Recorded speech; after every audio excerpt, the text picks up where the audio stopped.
లడాఖ్‌లో ఎందుకు మరి ప్రొటెస్ట్‌లు జరుగుతా ఉన్నాయి? ఎందుకు ఈ యుద్ధాలు జరుగుతా ఉన్నాయి? గొడవలు జరుగుతా ఉన్నాయి అని గనక చూస్తా ఉంటే actually like separation of Jammu and Kashmir అయినప్పుడు ఏమైందంటే ఆర్టికల్ 370 తీసుకొచ్చినప్పుడు జమ్మూ అనేది సెపరేట్, కాశ్మీర్ అనేది సెపరేట్, లడాక్ అనేది సెపరేట్ లాగా 3 ముక్కల్లాగా డివైడ్ అయిపోయినారు. యూనియన్ టెరిటరీ హోదా ఇచ్చారు Ladakh so that they were probably మనకు ఫ్యూచర్ లో వాళ్ళు ఇచ్చిన కొంతమంది అంటారు ఇవ్వలేదంటారు, ఇవంతా వేరే స్టోరీలు ఉన్నాయి ఇక్కడ.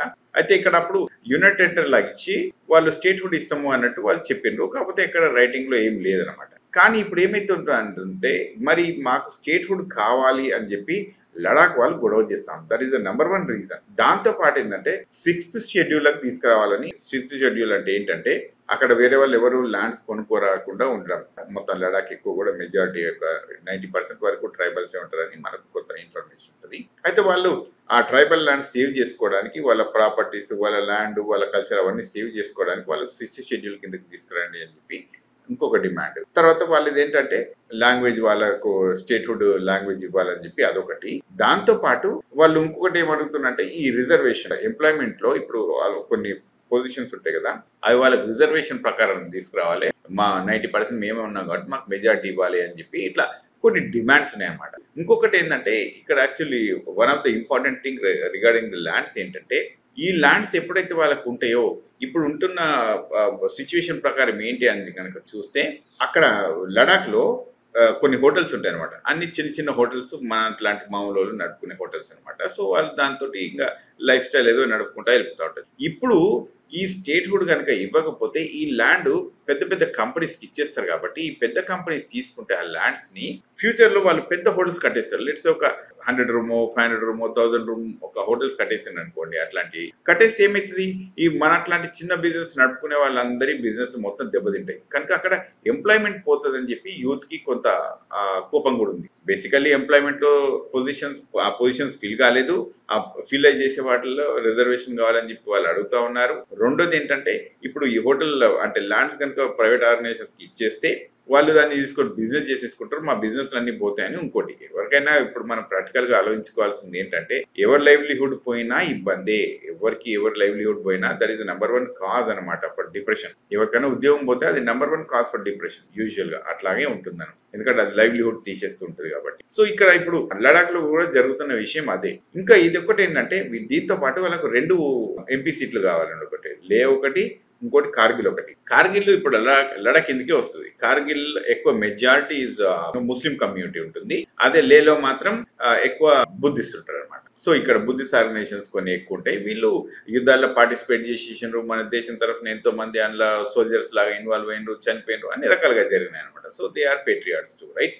అయితే ఇవన్నీ జరిగిన తర్వాత ఇప్పుడు స్టేట్ హుడ్ ఇవ్వండి అని అడిగితే మన సెంట్రల్ గవర్నమెంట్ వాళ్ళకి స్టేట్ హుడ్ ఇవ్వట్లేదు. ఎందుకు ఇవ్వట్లేదు అంటే మరి రీజన్స్ ఏమున్నాయి. ఒక స్టేట్ హుడ్ ఇచ్చేస్తే this is bordered with like Pakistan and China. అట్లా ఈ 2 కంట్రీస్ కి మధ్యలో మనకు ఏంటంటే బార్డర్స్ మనం ఉన్నాయి కాబట్టి ఇది కాంప్లికేట్ అయితే సిచ్యువేషన్స్ ఈ బార్డర్ ఏరియా అనేది కనుక మనం స్టేట్ హుడ్ ఇవ్వడానికి వీలు పడదు అని చెప్పి చెప్తా ఉన్నారు. అయితే ఇంతకంటే ముందు కూడా మరి ఉంది కదా ఇదే బార్డర్ సిచ్యువేషన్ లడాక్ కి. We had the same situation but we still manage it right. అప్పుడు అంత పెద్ద స్టేట్ ఉన్నప్పుడు మేనేజ్ చేసినప్పుడు ఇంత చిన్న స్టేట్ ఉన్నప్పుడు మేనేజ్ చేయడానికి ఏంది, లేకుంటే ఇంకా ఏమైనా 2-3 సవరణలు చేసుకొని కూడా చేసుకోవచ్చు కదా. అంటే వీటిని కూడా చేయట్లేదు. యాక్చువల్లీ సామరస్యంగా వీటిని చేసే ప్రయత్నాలు చేశారు. మీకు చూపిస్తాను. స్టేట్ హుడ్ అనేది నంబర్ 1 టాస్క్ లాగా వాళ్ళు అడిగినరు. ఇంకో ఇంక్లూజన్ ఆఫ్ షెడ్యూల్ అనేది నేను మీకు చెప్పినాను. ల్యాండ్ అండ్ జాబ్ రిజర్వేషన్స్ కావాలి, ఇదొకటి. ఇగో 2 లోక్సభ సీట్లు 2 కావాలి. ఒకటి లేక్ కావాలి, ఇంకోటి కార్గిల్ కావాలి. ఇవి 2 కావాలి. సో ఇవి అయితే నేను చెప్పేసినాను నేను మీకు. అయితే 6th షెడ్యూల్ చేస్తే ఏమైంది అంటే వాళ్ళ ల్యాండ్ వాళ్ళ కల్చర్ మిగులుతుందని వాళ్ళకి కొంత ఆలోచన ఉంది. అయితే ఇటు ఒక్కసారి చూడండి, ఇది ఎవరు చేసిండ్రు అని కనుక చూస్తే జవహర్ సిర్కార్ గారు ఒకటి ట్వీట్ చేసిండ్రు. ఇదేంటంటే బీజేపీ ఆఫీస్ పైన నిన్న అసలు మంటలు, బాంబులు అన్ని వేసేసిండ్రు, గొడవ చేసేసి. ఇది ఎవరు చేస్తుండ్రు అంటే జెన్జీ చేస్తుంది అని చెప్పి అక్కడ చెప్తా ఉన్నారు. మరి జెన్జీ ఎక్కడి నుంచి చేసుకొచ్చింది, ఇది జెన్జీ నిజంగా చేస్తుందా అంటే ఇన్ని రోజులు యాక్చువల్లీ ఈ ఎడ్యుటేషన్ ఒక 1 ఇయర్ కంటే ఎక్కువ నుంచే నడుస్తూ ఉంది. లాస్ట్ ఇయర్ మీరు కనుక చూస్తే సోనమ్ వాంగ్చుక్ ఎవరు అని అంటే మన 3 Idiots సినిమా కనుక చూసినట్టయితే అందులో హీరో ఉంటాడు అమీర్ ఖాన్, ఆ రోలే Sonam Wangchuk. Is basically an engineer. ఇంకా ఇప్పుడు ఎడ్యుకేషన్ రిఫార్మ్స్ పైన వర్క్ చేస్తూ ఉంటాడు. ఆయనకు యూనివర్సిటీ పెట్టుకొని అలా చాలా ప్రయత్నాలు ఆయన చేస్తూ ఉంటాడు, ఎడ్యుకేషన్ ఎట్లా పెంచాలి అని. ఈ స్టూడెంట్స్కి వీళ్ళందరికీ ఎంప్లాయ్మెంట్ పోవడము, రిజర్వేషన్ లేకపోవడం వల్ల కొంత గొడవ దిగిండ్రు. ఇన్ని రోజులేమో ఈ సిచ్యువేషన్ అంతా కూడా ఎల్డర్లీ పీపుల్ ఎక్కువ హ్యాండిల్ చేశారు. కానీ ఇప్పుడు ఏమైతుందంటే ఎల్డర్లీ పీపుల్ కాకుండా యూత్ కూడా వచ్చేసింది. యూత్ రావడంతో ఇంకా కొత్త యూత్ వచ్చినప్పుడు ఇక మనకు తెలిసిందే కదా, కొంత సిచ్యువేషన్ ఎక్కువ ర్యాంపెంట్గా ఉంటుంది. సో అదే జరిగింది. ఇన్ని రోజులు ఎప్పుడు రాలేదు. అయితే ఈసారి ఏమైంది అంటే ఒక 35 days హంగర్ స్ట్రైక్ పెట్టుకుందాము అనుకున్నారు. ఇప్పుడు 15 రోజులు అవుతుంది. వీళ్ళు ఏం చేసిందంటే సోనమ్ వాంగ్చుక్, ఇంకొక 2 సీనియర్ సిటిజన్స్ కూడా అందులో ఇన్వాల్వ్ అయి ఉన్న వాళ్ళు సిక్ అయిపోయారు. సిక్ అయిపోవడంతో ఇక జనాలందరికీ గొడవ స్టార్ట్ అయిపోయింది. ఇప్పటిదాకా మీరు ఏం చేస్తలేరు అని చెప్పి ఇక ప్రభుత్వం మీదకి అంత గొడవకు వచ్చేసింది. అందుకని బీజేపీ కార్యాలయం తగలబెట్టిండ్రు, పోలీసులపై అది చేసిండ్రు. కానీ ఇక్కడ జరిగింది ఏంటంటే 4 ప్రజానికని చనిపోయిండ్రు, ఇంకో 100 మంది దాకా ఇంజూర్ అయినట్టు ఇన్ఫర్మేషన్ ఉంది ప్రస్తుతానికైతే. ఎక్కడ కూడా దీని మీద ప్రాపర్ ఇన్ఫర్మేషన్ లేదు, ఇంత నంబర్ అన్నట్టు. కానీ ఇక్కడ సోషల్ మీడియాలో ఉన్న టాక్తో మాత్రం ఒక 4 చనిపోయినరు, కొన్ని వేట్లలో 7 members చనిపోయినరు, ఒక 100 మంది వరకు ఇంజూర్ అయినరు అన్నట్టు ఈ డేటా అయితే ఇట్లా వచ్చింది. ఇది మామూలుగా రబ్బర్ బుల్లెట్లతో కాలిస్తే అయిపోయేది కదా, కానీ వీళ్ళు మాత్రం పెద్ద బుల్లెట్లే యూజ్ చేశారు. మనం కరెక్ట్గా చెప్పాలంటే మన సిటిజన్స్ పైన మనం ఇంత చేయాల్సిన అవసరం ఉందా అని అంటే మరి నేనేం చెప్పాలనో నాకే తెలియదు. ఇప్పుడు మణిపూర్కు అట్నే జరిగింది, ఇక ఇప్పుడు కాశ్మీర్ ఇట్నే, లడాక్ కూడా ఇట్నే. అంటే ఎట్లా చెప్పండి, ఇట్లా రాష్ట్రాలను ఇట్లా కాల్చుకుంటూ పోతా ఉంటే ఏం బాగుంటుంది? దీనికి ప్రధానమంత్రి హోంమంత్రి గారు వచ్చేసి నువ్వు ఇట్లా చేద్దాము అని చెప్పి అక్కడ లోకల్ లీడర్స్తో కలిసి కూర్చొని మాట్లాడితే ఇది బాగుంటుంది. ఆ సమస్య ఇది బాగా జటిలంగా తయారయ్యేంత వరకు ఎందుకు తీసుకుపోతున్నారో నాకు అర్థం కాలేదు ఇది. So this is my standing. జనాలకు ఎవరికైనా ఏమన్నా అడ్వైజులు ఏమైనా ఉంటే ఇవ్వచ్చు, వాళ్ళ వర్షన్ కూడా వాళ్ళు చెప్పుకోవచ్చు. ఇటు చూడండి ప్రజలారా, సో ఇది జెన్జీ రెవల్యూషన్ అని చెప్పి చెప్పుకొస్తుండ్రు. యూత్ వింగ్ ఆఫ్ లే apex body, Kargil democratic alliance అని ఇంకోటి ఉంటుంది. ఈ 2 టీమ్స్ ఉంటాయి అక్కడ. ఇది చేసిన మాత్రం లే ఎపెక్స్ యూత్ వింగ్. ఇక్కడ హీ ఈజ్ సోనమ్ వాంగ్చుక్. మనం ఇందాక చెప్పినాను కదా 3 Idiots సినిమాలో హీరో రోల్ అని. ఈయన హంగర్ స్ట్రైక్ మీద కూర్చున్నాడు స్టేట్ కోసం అని చెప్పి. ఎందుకంటే ఇంకొకటి వీళ్ళు ఏం చెప్తున్నా ఉన్నారంటే హిమాలయన్ ఇకాలజీ. ఈయన ఇంకోటి ఏంటంటే ఎన్విరాన్మెంటల్ యాక్టివిస్ట్ అనమాట. అయితే ఈయన చెప్పేదాని ప్రకారం ఏంటంటే ఈ ఎన్విరాన్మెంటల్ ప్రొటెక్షన్ ఎక్కువ అవసరం. ఎందుకంటే ఇక్కడ కార్బన్ ఎమిషన్స్ ఎక్కువ వస్తే, ఇప్పుడు ఆల్రెడీ మనకు మీరు చూస్తూ ఉన్నారు వరదలు ఎటు వాడితే అట్లా వస్తూ ఉన్నాయి, మనకు అన్ని జగళ్ళలో వస్తూ ఉన్నాయి. ఇంకా నార్థర్ కోస్ట్లో ఇంకెక్కువ వస్తూ ఉంటాయి, ఎందుకంటే అక్కడ హిమాలయాస్ అన్నీ కరుగుతూ ఉన్నాయి కాబట్టి ఇంకా ఎక్కువ వస్తుంది అని ఆయన చెప్పుకొస్తా ఉంటారు. దానివల్ల మౌంటైన్ రేంజెస్లో నీళ్ళన్న కరిగిపోయి మా అందరికి ఇబ్బంది అయిపోతుంది, ఇంకా వరదలు ఎటు వాడితే అట్లా వస్తూ ఉంటాయని చెప్పి ఆయన ఎన్విరాన్మెంటల్ కన్సర్న్ చెప్పుకుంటూ వచ్చిండు. తర్వాత స్టేట్హుడ్ కావాలని వచ్చాడు. ఇక్కడేమో అంటే కొంత ఫైర్ ఇట్లా చేస్తూ ఉన్నారు. ఇక చాలా మంది వచ్చారు. యూజువల్గా యువతనే ఎక్కువ ఉన్నది ఇక్కడ. యూత్ నిన్న ఎక్కువ మంది వచ్చిండ్రు, ఇంతకంటే ముందు ఎక్కువ రాలేదు ఇక్కడ. ఇక్కడ చాలా మంది కూడా జనాలు బాగానే వచ్చేసింది ఇక్కడ. ఇది జస్ట్ ఒకటి అట్లా చెప్తా ఉన్నాను. మనం అదే 3 Idiots సినిమాలో చతుర్ రామలింగం ఉంటాడు చూసిందా, అదొక ఫనీ స్టోరీ అనమాట. చతుర్ రామలింగం ఏమో మరి అమెరికాలో ఎంజాయ్ చేస్తూ ఉండు, సోనమ్ వాంగ్చుక్ ఏమో ఇక్కడ కష్టపడతా ఉంటాడు. దీంట్లో ఏమేమి ఉన్నాయంటే ఈయన చెర్రింగ్ డోరాజ్ లాక్రూక్ అని ఈయన ఏంటంటే ఈయన ఒక లడక్ బుద్ధిస్ట్ అసోసియేషన్ ప్రెసిడెంట్, ఈ కో కన్వీనర్ ఫర్ లే ఎపెక్స్ బాడీ. అయితే ఈయన ఏం చెప్తున్నా అవుట్ సైడర్స్ మా బిజినెస్లకి ఎక్కువ ఎంటర్ అవుతారు, దీనివల్ల మాకు బాగా ఇబ్బంది అవుతుందని చెప్పి ఈయన ఇంటర్వ్యూ ఇచ్చిండ్రు. ఎవరు విజేతా సింగ్ అని ఈ మా హిందూ యాక్టివిస్ట్. అయితే వీళ్ళు ఎందుకు చెప్తున్నారు, ఏం చెప్తున్నారు అంటే మనకు కొన్ని క్వశ్చన్స్ చూద్దాం. Why are you protesting again అంటే మళ్ళీ ఎందుకు ప్రొటెస్ట్ చేస్తున్నారు అంటే వాళ్ళు ఆల్రెడీ మనం చెప్పిన 4 demands ఉన్నాయి కదా.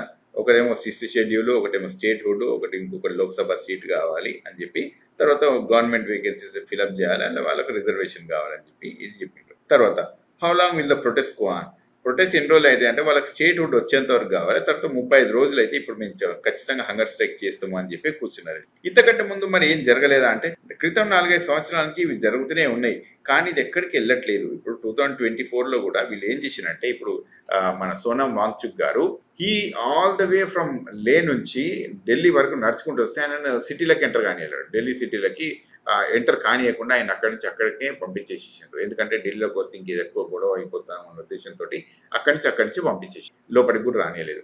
సో వాళ్ళంత దూరం నుంచి ఎంతో మంది అట్లా చాలా మంది నడుచుకుంటూ వచ్చారు. So they want to show their protest that like this is what it is happening in our state అని చెప్పడానికి వాళ్ళు ముందుకు వచ్చిండ్రు. But it wasn't allowed.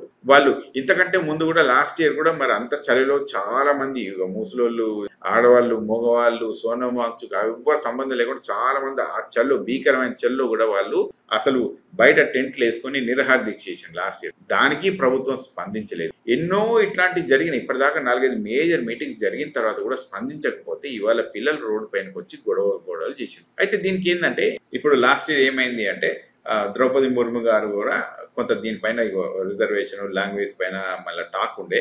ఇక దీన్ని ఎక్కడికి తీసుకుపోలేదు. No talks have been taken place but two demands. ఈ డిమాండ్స్ పైన ఎక్కడికి తీసుకెళ్లలేదు అని చెప్పి ఇంకా ఈయన దేవరాజు గారు చెప్తా ఉన్నారు. తర్వాత ఇప్పుడు క్వశ్చన్ అడిగారు, అవును అప్పుడు నువ్వు బీజేపీలో ఉంటివి కదా, మరి అప్పుడు ఎంజాయ్ చేసినావు కదా అంటే, లేదు అప్పుడు నేను బీజేపీలో ఉండగా నేనేం ఎంజాయ్ చేయలేదు అని చెప్పి నేను చెప్పుకొచ్చిండు. స్టేట్ అష్యూరెన్స్ చేసిందా స్టేట్ హుడ్కి అంటే, మరి స్టేట్ హుడ్ ఇస్తామని అప్పుడు చెప్పలేదు కదా, ఆర్టికల్ 370 తీసుకొచ్చినప్పుడు స్టేట్ హుడ్ ఇస్తామని చెప్పలేదు కదా అంటే, అది చెప్పలేదు కరెక్టే కానీ కాన్స్టిట్యూషన్ లో మాత్రం స్టేట్ హుడ్ ఇవ్వచ్చు అని ఉంది అని చెప్పి ఈయన చెప్పుకొచ్చిండు. తర్వాత వీళ్ళ ల్యాండ్స్ పోతే అంటే, వీళ్ళ ల్యాండ్స్ ఏంటంటే చూడండి, ఇక్కడ hotels are run by family businesses. వీళ్ళు ఫ్యామిలీ బిజినెస్లు పోతే ఇక బయట వచ్చేసి మా ల్యాండ్ అంతా తీసేసుకుంటారు, మాకు బిజినెస్లు ఉన్నాయి, మాకు ఇబ్బంది అవుతుంది అని చెప్పి ఇంకా వాళ్ళు చెప్పుకుంటూ వచ్చారు అనమాట.